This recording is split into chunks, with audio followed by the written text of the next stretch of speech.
ప్రపంచంలో ఉండేటువంటి 200 దేశాల్లో అమెరికా వయస్సు 500 సంవత్సరాలు. 500 సంవత్సరాల క్రితం ప్రపంచంలో అమెరికా లేదు. ఇరాక్, ఇజ్రాయిల్ వయస్సు 2000 సంవత్సరాలు. 2000 సంవత్సరాల క్రితం ప్రపంచంలో 2 దేశాలు లేవు. చైనా వయస్సు 5000 సంవత్సరాలు. 5000 సంవత్సరాల క్రితం చైనా సభ్యత, సంస్కృతి ప్రపంచంలో లేదు. మనం పుట్టినటువంటి మన భారతదేశం యొక్క వయస్సు ఎంత? మీకు తెలిస్తే చెప్పండి. తెలిస్తే తెలుసు, తెలియకపోతే తెలియదు. తెలుసా? తెలియదు. నాకు కూడా తెలియదు. మీకు తెలిసిన ప్రపంచంలో ఏ చరిత్రకారుడి కులమానాలకి స్కేలు కందంతన కాలం నా భారతదేశం యొక్క కాలం. అందుకే ప్రపంచంలో ఒక జర్మనీ తత్వవేత్త ఉన్నాడు, అతని పేరు ఆర్నాల్డ్ టాయిన్బీ అని అంటాడు, నేను ప్రపంచంలో 28 దేశాల చరిత్రను చదివి ఆశ్చర్యం అని చెప్తాడు. ప్రపంచంలో 28 దేశాలు లేవు ఈ రోజున. మనుషులు చచ్చిపోవడం మనం విన్నాం, కానీ దేశాలు చచ్చిపోవడం మనం ఎప్పుడు వినలేదు. కానీ దేశాలు లేవు ప్రపంచంలో. అరిస్టాటిల్ యొక్క శిష్యుడు అలెగ్జాండర్ తన దేశం నుంచి బయలుదేరి ప్రపంచాన్ని జయించి చివరికి తన దేశం రాకముందే చచ్చిపోయాడు. ఆయన పుట్టినటువంటి గ్రీకు దేశం ఈ రోజున ప్రపంచంలో లేదు.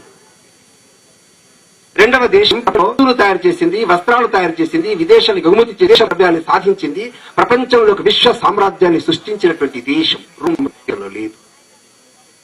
ఇంకొక దేశం, అది మనతోనే పుట్టింది, మనతో నడిచింది, మనతో పాటే ధర్మం, దార్శనికతల గురించి మాట్లాడింది. ఆ దేశం ఇప్పుడు ఉంది, కానీ ఆ దేశంలో 2 మిగిలాయి. ఆకాశం ఎత్తు పిరమిడ్లు, పాతాళంలో మమ్మీలు. ఈజిప్ట్ దేశం.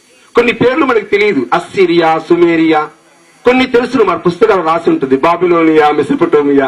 ఇలాంటి 28 సంస్కృతులు కాలగర్భంలో కలిసిన తర్వాత కూడా మిగిలిన ఒకే ఒక దేశం, అది భారతదేశము ప్రపంచంలో. ప్రపంచంలో బహుశా ప్రతి దేశం ఆక్రమణకు గురైంది, దండయాత్రలకు గురైంది. ప్రపంచంలో ఏ ఒక్క దేశం కూడా ఆక్రమణకు గురి కానటువంటి దేశం లేదు ప్రపంచంలో. ఈజిప్ట్ మీద కేవలం 1500 సంవత్సరాలు దాడులు చేశారు. ఈజిప్ట్ యొక్క సంస్కృతి ప్రపంచంలో నాశనమైంది. రోమ్ పైన కేవలం 7-8 సంవత్సరాలు దాడులు జరిగినాయి. రోమ్ యొక్క సంస్కృతి ప్రపంచంలో నాశనమైంది. మీకు తెలిసిన ప్రపంచంలో మన దేశం పైన ఎన్ని దండయాత్రలు జరిగాయి, ఎంతమంది దాడులు చేశారు. షకులు, హూరులు, బర్బరులు, డచ్ వాళ్ళు, పోర్చుగీస్ వాళ్ళు, షేకులు, పఠానులు, మొఘలులు, మహమ్మదీయులు, ఆంగ్లేయులు ఒకరి తర్వాత ఒకరు ఈ దేశం మీద దండయాత్రలు చేసిన తర్వాత కూడా లేచి నిలిచిన దేశము భారతదేశము ప్రపంచంలో.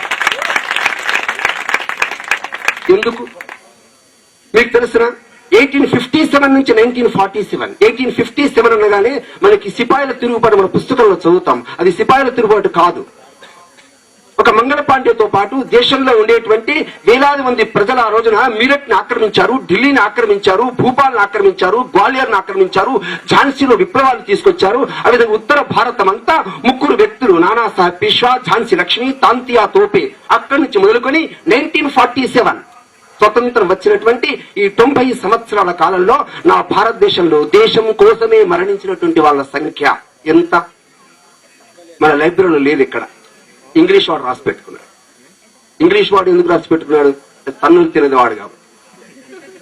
ఏమని రాసి పెట్టాడు తెలుసా? 1857 నుంచి 1947 వరకు ప్రపంచంలో ఒకే ఒక దేశం, సుమారుగా 3,50,000 మంది దేశం యొక్క ఉరికంబాలపై ముద్దు పెట్టుకున్నటువంటి వీరులను కన్నటువంటి దేశం భారతదేశం.